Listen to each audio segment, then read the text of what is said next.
Le calcul mental, ça intimide? Pourtant, des astuces simples existent pour calculer plus vite qu'une machine. Alors, le calcul mental, c'est un don inné? Eh bien, pas du tout. C'est une compétence qui s'apprend.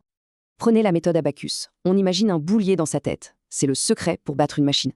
Le vrai secret, ce n'est donc pas le génie, mais l'entraînement. Allez, on regarde ça de plus près. Pour bien démarrer, il faut des fondations solides. Il y a 3 piliers essentiels à connaître.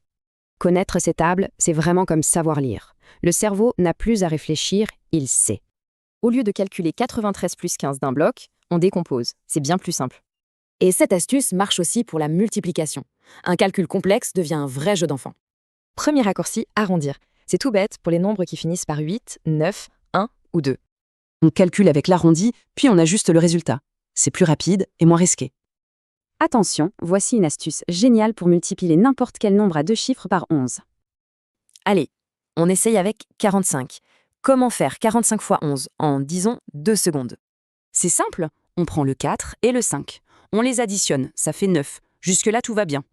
Et ce 9, on le glisse au milieu, entre le 4 et le 5. Et voilà, 495. Pour vérifier un résultat, pas besoin de tout refaire, il suffit de connaître quelques règles simples. Et pour finir en beauté, et si on dessinait les multiplications? C'est une méthode visuelle japonaise. Disons 21 fois 13. On commence par tracer le 21.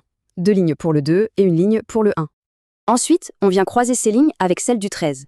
Une ligne, puis 3 autres. Et là, c'est presque magique. Il suffit de compter les points d'intersection dans chaque zone. Ces comptes nous donnent directement les chiffres de la réponse. 273. Une autre façon de voir les maths. Donc du boulier aux lignes, on voit bien que le calcul mental, c'est comme un muscle, ça se travaille. Et l'ingrédient secret dans tout ça, c'est le plaisir. Parce que s'amuser en apprenant, c'est la vraie clé. Alors, par quel calcul va-t-on commencer pour s'exercer?